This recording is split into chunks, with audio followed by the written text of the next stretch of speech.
Hi friends, జై శ్రీరామ్. ఏకశిల నగరంగా ప్రసిద్ధిగాంచిన శ్రీ ఒంటిమిట్ట కోదండరామ స్వామి వారి కళ్యాణ మహోత్సవం గురించి ఒక వ్లాగ్ అయితే చేయబోతున్నాము. ఈ వీడియోలో మీకు ప్రతిదీ డీటెయిల్గా ఎక్స్ప్లెయిన్ చేస్తాను.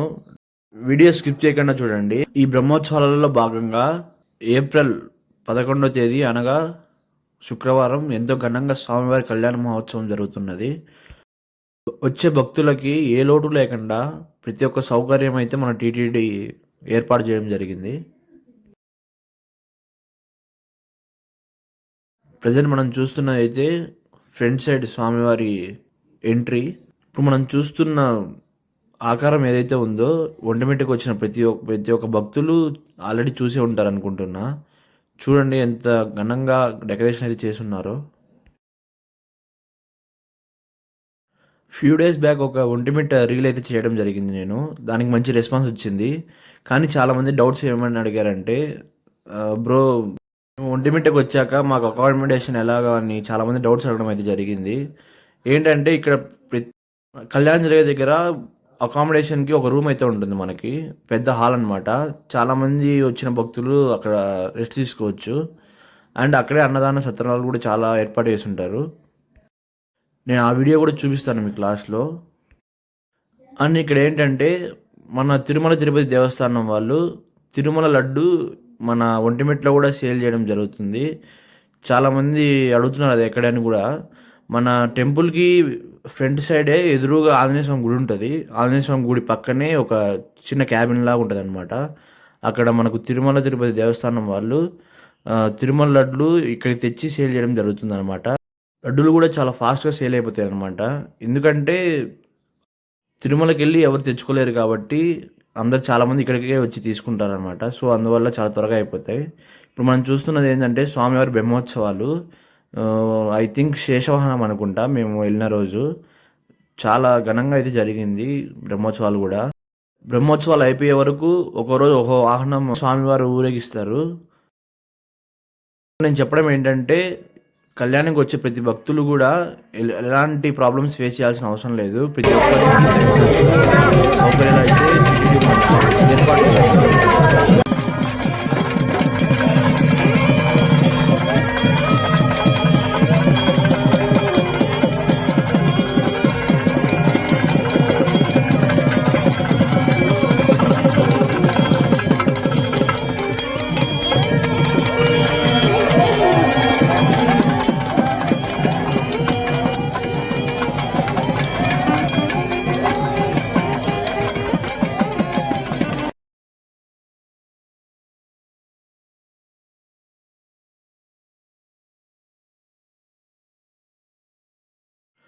ఇది మనం చూస్తున్నది ఏంటంటే అన్నదాన సత్రం అన్నమాట. లడ్డు కౌంటర్ రైట్ సైడే ఉంటుంది అనమాట ఈ అన్నదాన సత్రము.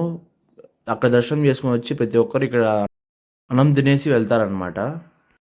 అండ్ ఇక్కడ ఏంటంటే మార్నింగ్, ఆఫ్టర్నూన్, నైట్ 3 పూట్ల ఇక్కడ అన్నదానం జరుగుతుంది అనమాట. వచ్చిన ప్రతి ఒక్క భక్తుడికి నాన్ స్టాప్గా అన్న ప్రసాదం పెడతానే ఉంటారనమాట.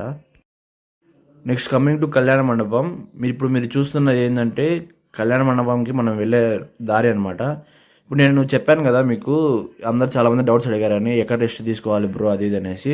ఇప్పుడు మీరు చూస్తున్నారు కదా అక్కడ పెద్దగా బిల్డింగ్ వైట్ కలర్లో, అక్కడ రెస్ట్ ప్లేస్ అనమాట. అది సైడ్ అన్నదానం కూడా పెడతారు. ఇక్కడే ప్రతి ఒక్క సౌకర్యం ఉంటుంది. దానికి ఎదురుగానే కళ్యాణం జరుగుతుంది అనమాట.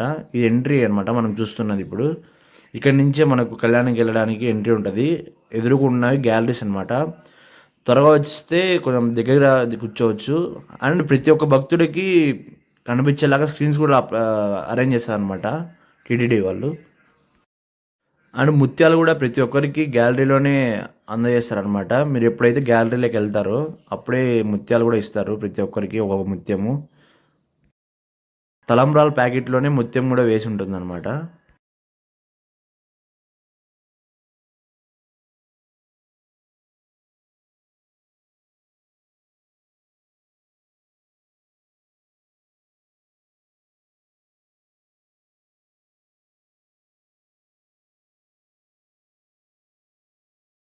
మనకి ఈ ఎంట్రన్స్ అనమాట ఫస్ట్ ఆర్చ్. ఇక్కడ నుంచి మనకు స్వామివారిని తీసుకొస్తారనమాట. ఇక్కడ నుంచి తీసుకొచ్చి ఇట్లా ఇదే వేలో మన స్వామివారి అక్కడ తీసుకెళ్ళి కళ్యాణం చేస్తారు.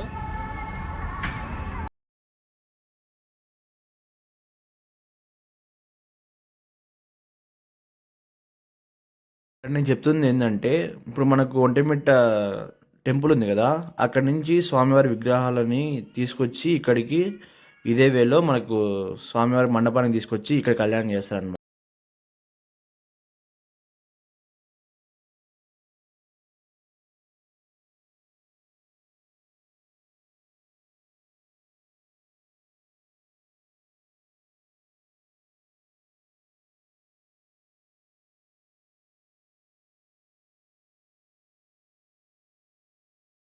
ఇప్పుడు మీరు చూస్తున్నది స్వామివారి మండపం అనమాట. అక్కడే కళ్యాణం చేస్తారు స్వామివారికి.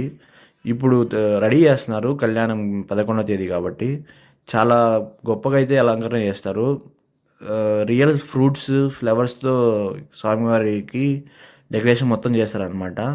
అసలు చూస్తే ఆ వైబ్ వేరేలా ఉంటదనమాట మీరు నిజంగా వచ్చి చూస్తే.